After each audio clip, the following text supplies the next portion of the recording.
welcome to the lecture number 25 in the course on noise control in mechanical systems, and I am Professor Sneha Singh from the Department of Mechanical and Industrial Engineering at IIT Roorkee.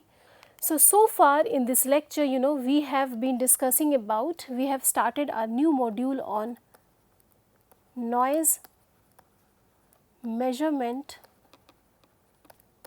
and instrumentation, and in the last lecture we studied about microphone, what is the basic working principle behind it, what are the types of microphone. Then we studied about preamplifiers and why preamplifiers are needed in any kind of acoustical measurement, and then the types of preamplifiers as well we had a look at, and then we close the lecture with a discussion about data acquisition system, which is an overall system that facilitates capturing the acoustic signals, their processing and storage. So, here in this lecture we will see some of the characteristics of these basic acoustical equipments, as in the microphone and the data acquisition system. We will have a look at their characteristics, and then some other advanced equipment that are being used nowadays in noise control engineering, such as sound level meter, noise dosimeter and the spectrum analyzers.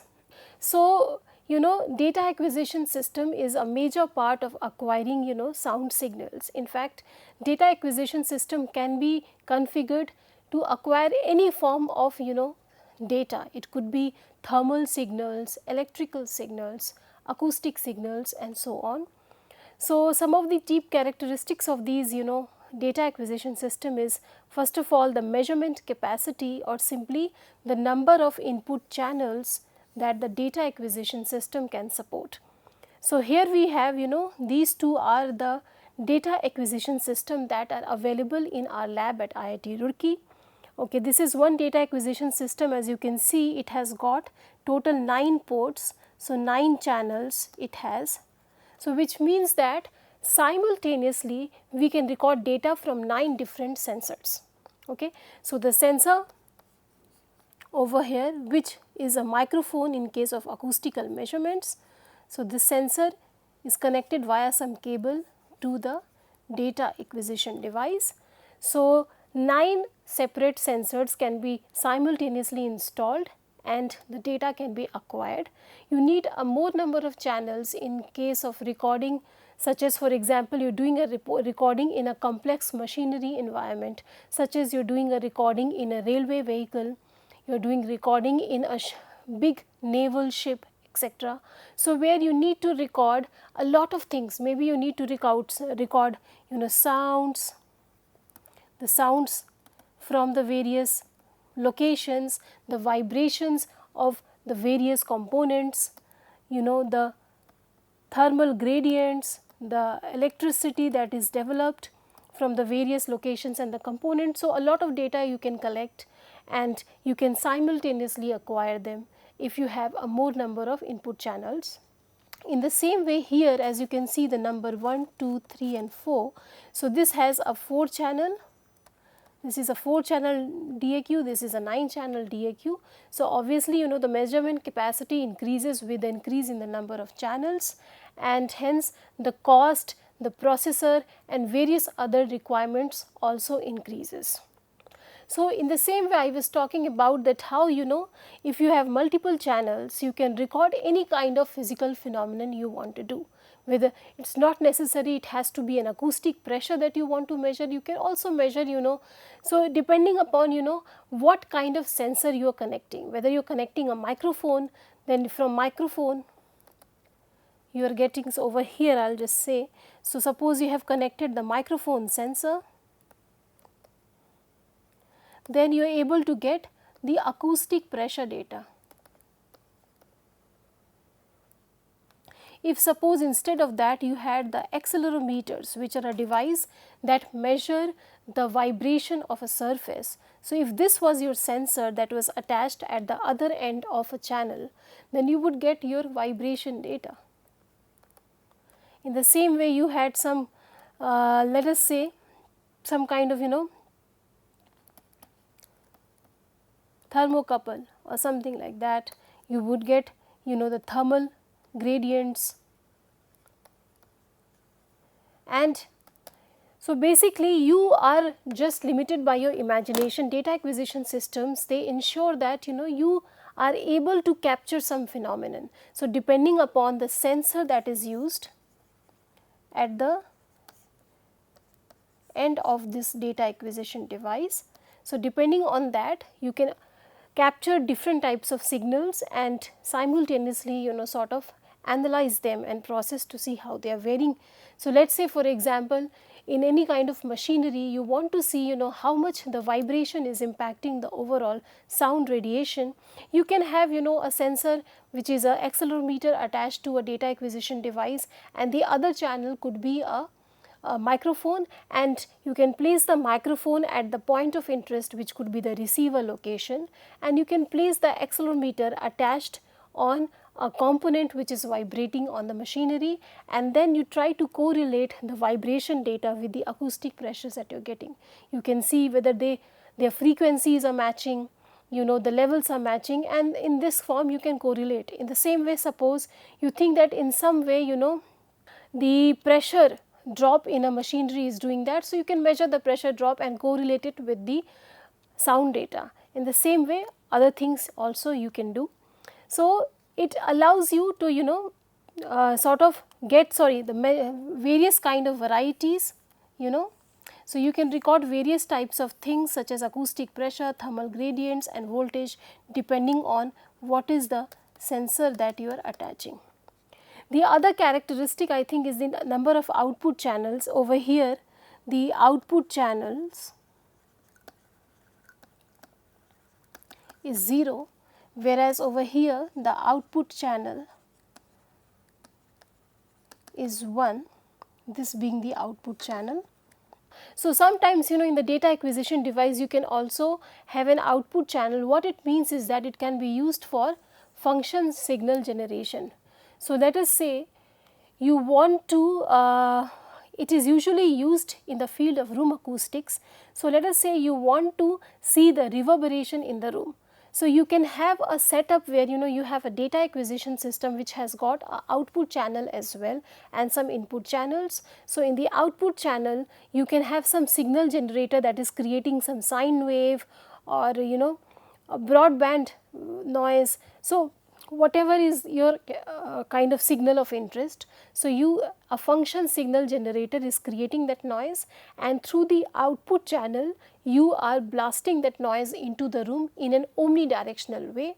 And after that, so from the output channel a typical signal that you want to create you have created and blasted into the room, and from the input channel then you are measuring the sound pressure level at the point of interest, and you see how quickly it decays to get the reverberation in the room. So, in these kind of applications you might also need an output channel which can also be provided. And I have already discussed about the measurement variety. Different physical phenomenon can be simultaneously measured, one at a time or simultaneously. Then scalability is yet another characteristic of data acquisition system. Many modern DAQs, they are made to be modular, and what it means is that it allows you to add the features or the capacity by plugging in the USB DAC hardware module. So, if you may have purchased one DAQ and suddenly you think that I have purchased a DAQ, but I would like to upgrade it. Maybe I would like to increase the number of channels further.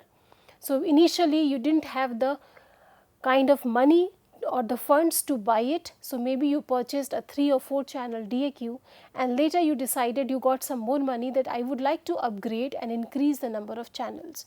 Then with some of the modular options, there are some DAQs which are modular in nature. So, it is possible you can add the different modules, combine them to increase the number of channels, and each of these modules and each of the additions, they work independently of each other, but they can be combined to work together as a single hardware.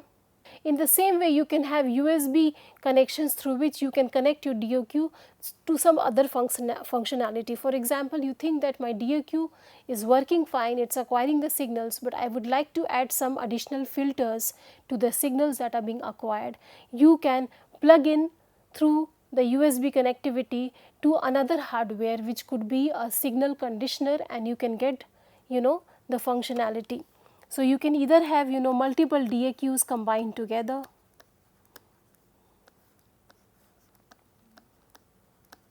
Suppose you want to increase the number of channels, so your system can be upgraded like that. So, you do not have to, so this ensures that you do not have to discard your old DAQ, it is not going to waste, you simply add them together or stack them together and they function simultaneously. In the same way, you can have a DAQ which is being added with some kind of signal conditioner, additional or some frequency weighting functions, etc. So, various kind of other functionalities you can add in. So, here let us say for example, in this one, so this is not a modular, so this is not modular, whereas this is a modular example. So, what has happened is that I had purchased individually these 3 DAQs. So, here it is 3 channel DAQs purchased individually and with a chassis. So, this is an external chassis over which each of these DAQs can be plugged in to work together. So, as you can notice here, right now it is a 9 channel DAQ and it still has a slot left. So, I have the option that if I have additional funds, I can upgrade it from 9 channel to a 12 channel DAQ by adding in a similar DAQ here like that. So, this is an example of a modular functionality and the scalability of a data acquisition system. Signal conditioning, some DAQs you can either connect the signal conditioner hardware outside, and in many of these DAQs sometimes the signal conditioning is inbuilt within the DAQ itself, which improves the signal quality. So, essentially the most essential work of a DAQ, the first kind of conditioning that it does is it converts the analog data to digital. So, this every DAQ performs, and then there are some optional conditioning such as let us say A weighting, then some kind of cutoff frequencies to remove the unwanted frequencies. Let us say whatever, you only take the data of your frequency range of interest like that. So, these kind of options are also available in some modern DAQs. Then obviously, an important characteristic of data acquisition system is that it should be collecting the data and storing it as well. So, it is not just about acquiring the data. So, whatever is the analog data that you are receiving from the sensors, that analog data is being converted into the digital data inside the data acquisition system, because you cannot store the analog information for further processing. You need finite number of points. So, the analog data from the sensor that is being received is first converted into the digital data. Okay. So, first of all, analog from the sensor converted into digital within the DAC. Now, this data can be either stored, the DAC can have their own internal memory, or they can be directly connected to a computer and the data can be stored and visualized in the real time, as well as so processing can be done. So, whatever processing and storage is there, it can be either in the online mode or the real time mode, or it can be offline where the data is stored, and offline when you are away from the factory setup. So, usually the offline mode is more handy in case you are working in some kind of harsh environments and you do not want to wait too much, you just want to collect the data and go outside, and later in your comfortable office environment you want to process the data and see how it looks like, what is the spectral, what kind of spectrum the data has, and various other processing that you would like to do, like 1/3 octave and so on. You can do it in the offline mode where the DAQ data is connected to the computer and it is storing it for offline processing. So, it goes without hand that the DAQs, they will have some kind of analyzers which are configuring with this DAQ to analyze the data, further analyze and process the data. In the same way, various kind of connectivity options are also available, like USB connectivity, wireless connectivity, Bluetooth and so on. So, not necessarily every DAQ has to be wired wireless technology in noise control engineering is now gaining a boost, so that we can remotely monitor various things without having the need for physical cables and various kind of setups. Then sampling rate is one of the chief characteristic of data acquisition system. What is this sampling rate? So, in a data acquisition system, the sampling rate is crucial because it determines how frequently the system captures and converts an analog signal into a digital form. So, as already stated, the sensors, they will be capturing the data continuously in an analog form, but it is when the when the data is acquired by the DAQ, that this data is converted into finite number of points or discrete points, it becomes a digital data. So, what is the rate at which this digitization is being done, or what is the rate at which an analog data is being converted into the digital form? It gives you the sampling rate of the data acquisition system. So, how is it defined? The sampling rate, sometimes also called as the sampling frequency, because it is the rate. So, the sampling rate or sampling frequency is the number of samples taken per second from a continuous signal to create a discrete time representation. It is usually measured in hertz, sometimes it can also be referred to in samples per second. So, 1 sample per second becomes 1 hertz. Okay. So, it is the rate at which the samples are being taken. So, let us say for example, you have some analog signal like this. So, and suppose this is a 1 second data, and now you are acquiring and storing it in the digital form through the data acquisition system, and let us say your sampling rate is something like 1000, which means 1000 hertz or 1000 samples per second. So, which means this 1 second data could be represented as 1000 points which are equally spaced like this, and so on. So, if this is the point 1, point 2,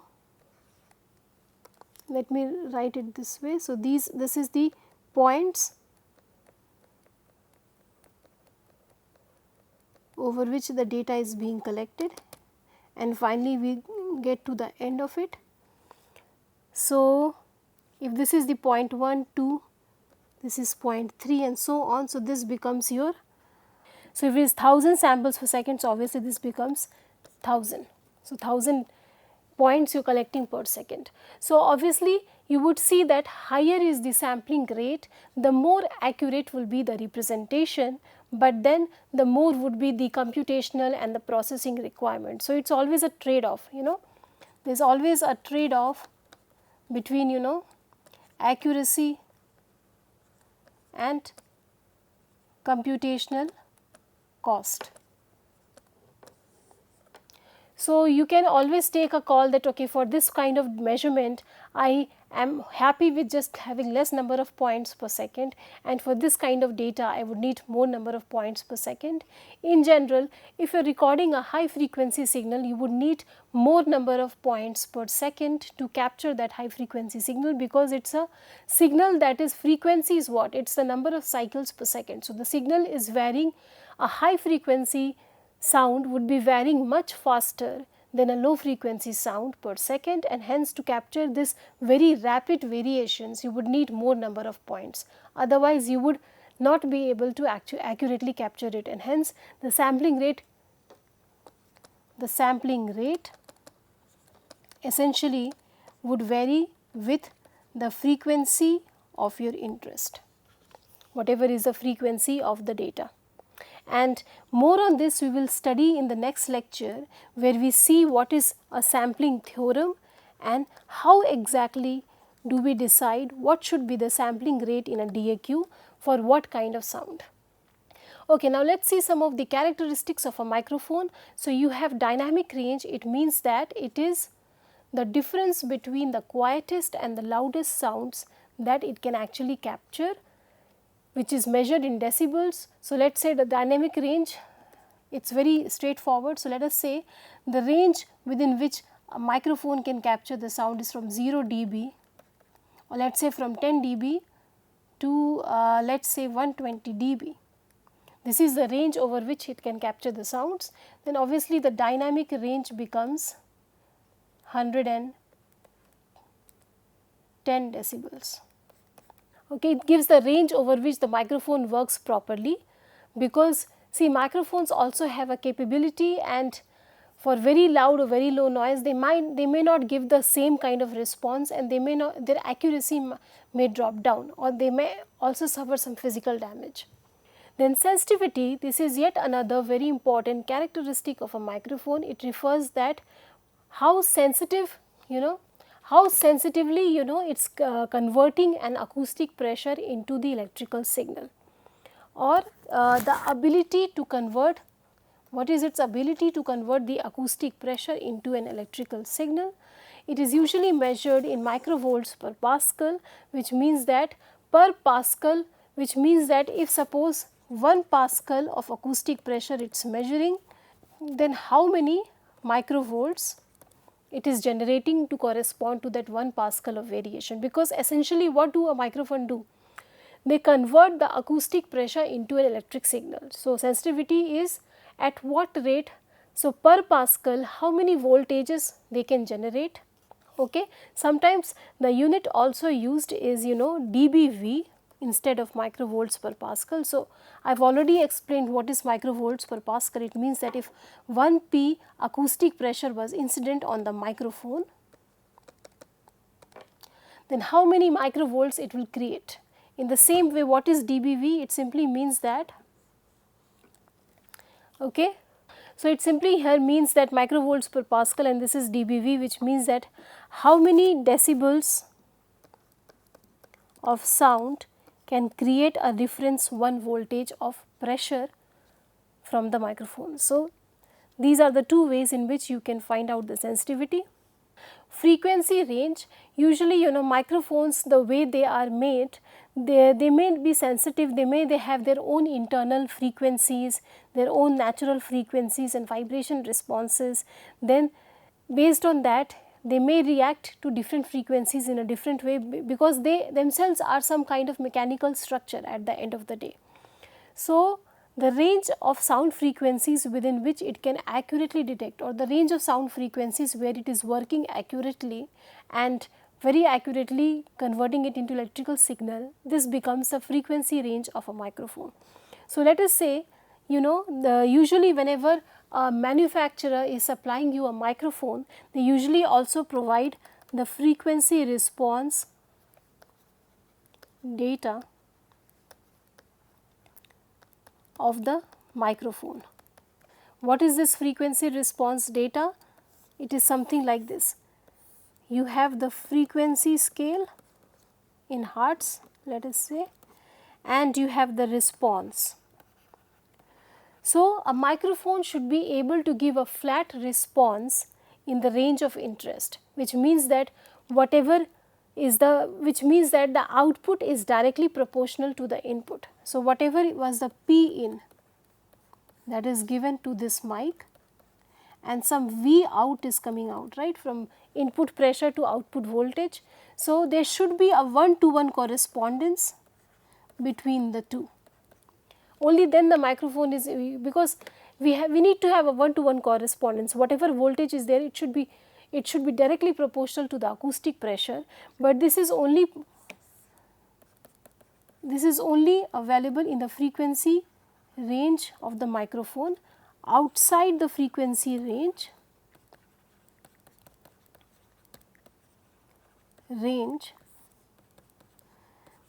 the P in may not be directly proportional to the V output.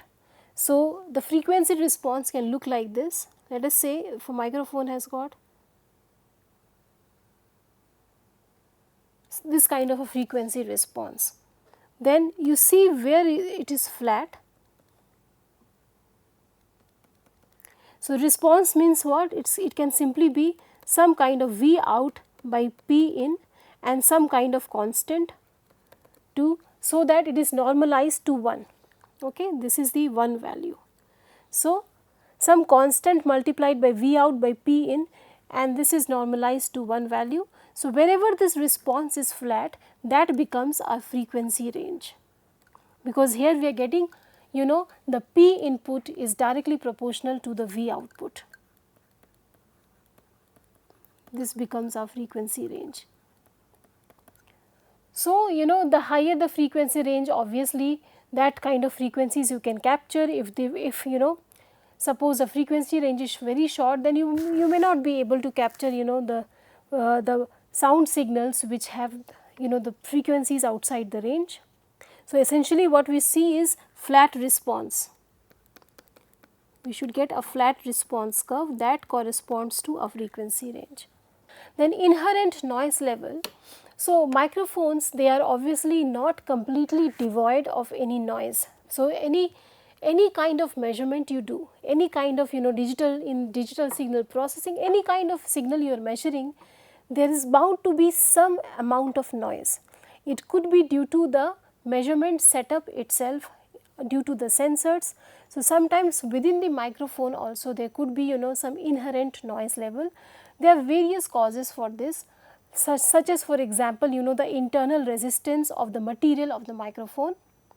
Then the when the pressure is being converted to electrical signals, the flow of the ions can generate some extra current. So, that could be the reason. And there could be some thermal ionization can happen. So, and then the resonance of the various elements within the microphone. So, there are various reasons. We still do not know what are the various reasons for this, but because of this, what happens is that there is some inherent noise level due to the build up of the microphone itself. You cannot avoid it. So, the inherent noise level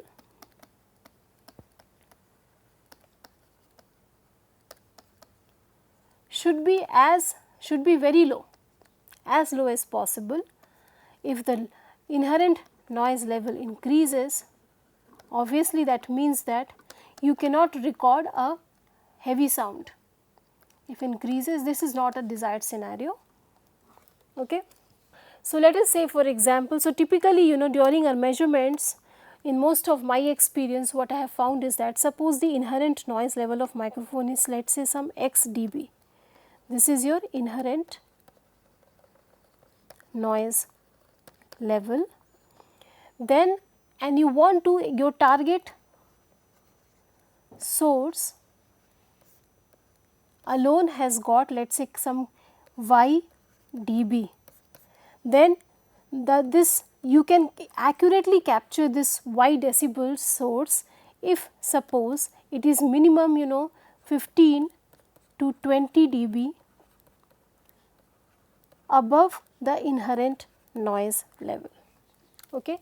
So, obviously suppose a microphone has an inherent noise level of 20 dB and you have a very quiet 20 dB sound, you will not be able to accurately capture it, because the noise and the signal, they are same. You need to have a higher signal to noise ratio, and that is usually, in my experience, what we have seen is that it should be at least 15 to 20 dB minimum. I will say just minimum. It has to be minimum 15 to 20 dBs ahead of the noise level to be able to be captured accurately. Then temperature range, just like frequency range, microphone is essentially some kind of mechanical structure, and it would, based on the way what kind of materials are being used to make up that microphone, and what is the dimensions and the thickness and the shapes and sizes of these various structures within the microphone. So, based on that, they will have a particular temperature range within which they will hold their shape and they will not change their dimensions, and it is only at that range that the microphone is going to work properly. Suppose after a certain time, what happens is that the microphone, let us say the membrane bends because of the high temperature, or the material, the properties of the material itself changes, then obviously the response is going to change. So, the microphone has a particular temperature range within which it performs, and beyond that, let us say some microphone can have temperature range between minus 10 degrees Celsius to 70 degrees Celsius. So, the temperature range means that it is temperature range is usually given by temperature minimum, what is the temperature minimum to temperature maximum within which the structural constitution of the microphone remains intact. There is no change in the shape, size, dimension and the properties of the materials that are making up the microphone, and that is why it will perform accurately within that range. Okay, so the other kind of equipment that we are going to see, we have some advanced equipment like sound level meter. It is a device that measures the time averaged or exponential time average sound levels, frequency weighted sound levels as well as various frequency weighted average sound levels as well. Okay, and sometimes they are also called as noise meters or simply decibel meters or dB meters. So you can see this is again a sound level meter that is available in our lab at IIT Roorkee. So essentially what is a sound level meter? Now imagine that before that what we had a microphone that was connected via cables to first a preamplifier, which was then connected via cables to a data acquisition system, which was then connected to some computer and signal processor. So we had a lot of hardwares and cables and a very elongated cumbersome setup. Suppose in some conditions you would like to have to record the sound and you are okay not to record the detailed signals, but just get a quick analysis of how the sound looks like. So you are okay to not capture and use it offline, but just to get some quick data and you want some portable option, then sound level meter becomes your option. So it is like it has a microphone, a preamplifier followed by the signal processor, a display unit to display the data, some control panel, everything encased together in a very compact sort of device. So that becomes your sound level meter. So here the functionalities of these various components that are within the sound level meter are the same. Like microphone, it converts a sound signal to the equivalent electrical signals. Okay. And the most suitable type of microphones that are used for the sound level meters are the condenser microphone or the capacitor microphone, because they combine both the stability and the reliability. Then we have some preamplifier, because obviously why we need the preamplifier, because the acoustic signals, they are very minute pressure fluctuations. So whatever electric voltage is generated is very low. So it has to be made stronger and conditioned for further processing, which is done by the preamplifier, which is attached just behind the microphone over here. So first from pressure to electrical signals, analog data, then the amplification of the electrical signals, then the processing of the signal, which means that digital to analog to digital conversion happens of the amplified electrical signals, and then various kind of frequency and time weightings are done. There are some international standards which sort of determine what kind of processing algorithms these sound level meters have to comply with. And based on these various kind of standard algorithms available, the sound level meters calculate the decibels and directly display what are the decibel levels in the different frequency weighting. So they can display what is the LA equivalent, which is the equivalent sound level in the with the A filter, C filter and the Z filter. These are some of the common filters used in the sound level meter. Then they also display the max values in these respective filters, the min values in these filters, then the 1/3. So usually most of the basic microphones are able to give these values. So you can directly go with this compact sound level meter and get an estimate of what are the decibel levels in a particular environment or particular factory setup. But if you purchase an advanced version, then some additional functionalities can also be incorporated. So it can have both these numeric values as well as the spectral content. So the 1/3 octave spectrum and the octave spectrum, then the decibel versus time, how the progress is. So the time data, frequency data, all of this can also be seen with your compact sound level meter, which is shown here. This shows a 1/3 octave spectrum here. So you can see the 1/3 octave spectrum being displayed, and these various levels in decibels are being displayed. Then we have the last equipment that we will study in this lecture is the noise dosimeter. So, what is a noise dosimeter? Sometimes it is also called as the dose meter. So, in some of the previous lectures we discussed about something called as noise dose. This measures the exposure, the total noise exposure of a worker, so the total daily exposure of a worker to noise at its occupational environment considering an 8-hour work shift. So, the noise dosimeter is something which calculates the noise dose of this worker. So, it calculates the daily noise dose. It is usually a wearable device. The workers can wear it near their collars or shoulders or as an earpiece. So, it has to be somewhere near to their ear so that accurate data can be obtained. So, this is like noise dosimeter, I can say is noise dosimeter is essentially a sound level meter plus some additional noise dose calculation. So, it is a kind of a sound level meter which also does the noise dose calculations.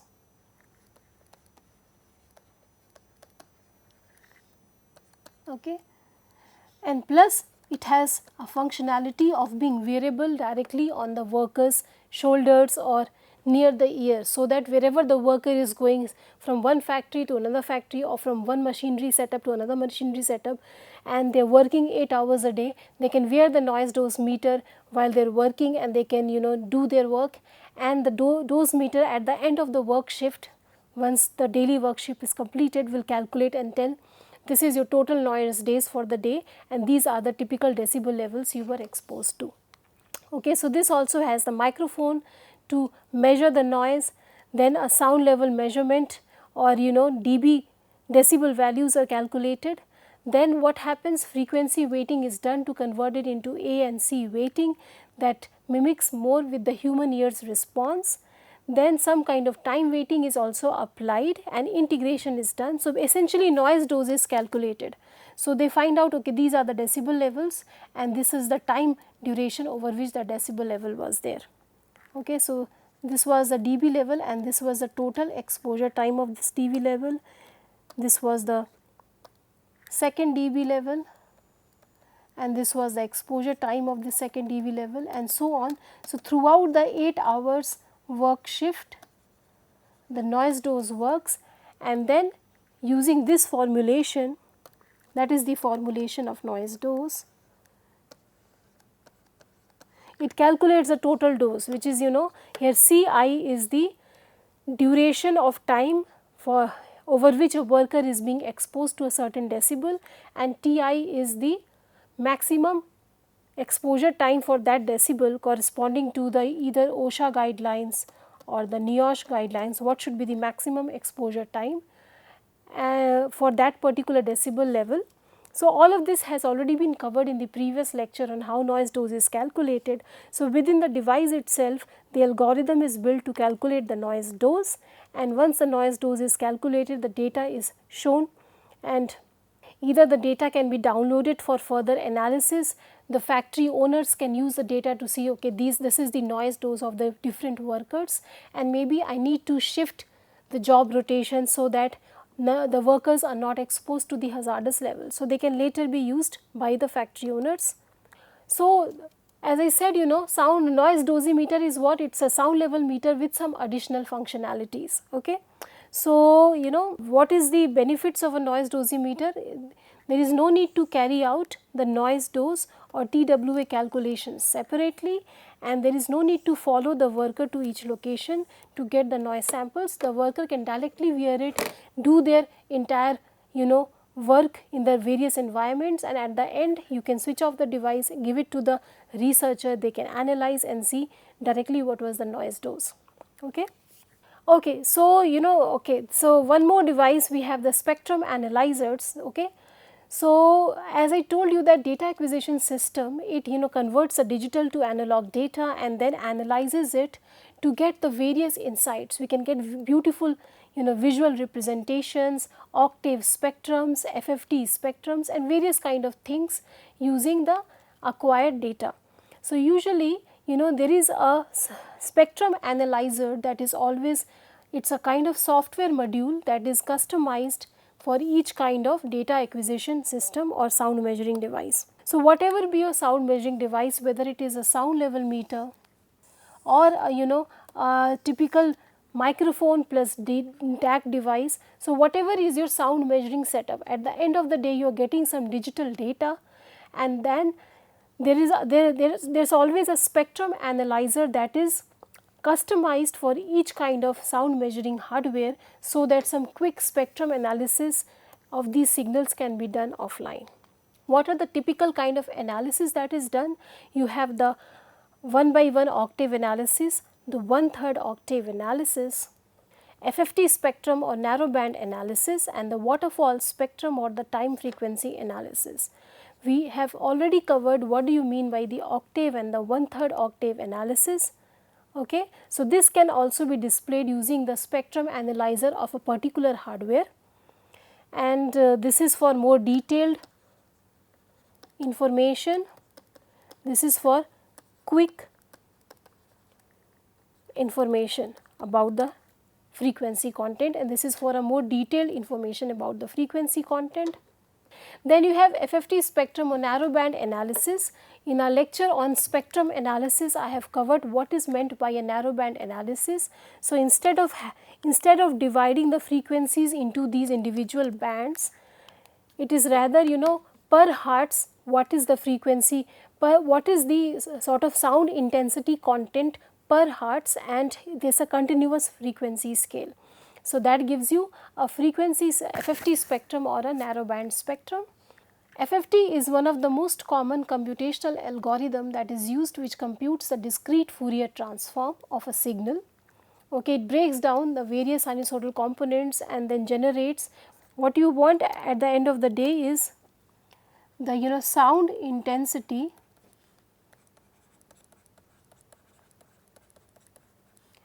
versus the frequency. So, there is no frequency band, but usually 1 hertz is taken as the bandwidth. So, continuous frequency, the sound intensity distribution over this continuous frequency scale is obtained. So, narrowband analysis is sometimes used synonymous with FFT spectrum. So, whenever you are doing the FFT spectrum with a high frequency resolution, which means 1 hertz, so per hertz you are calculating and a continuous spectrum you are generating, then that is also called as the narrowband analysis. So, this shows a typical narrowband analysis obtained from a spectrum analyzer. So, instead of having these big broad bands and discontinuous data, we are having a continuous varying intensity versus the frequency.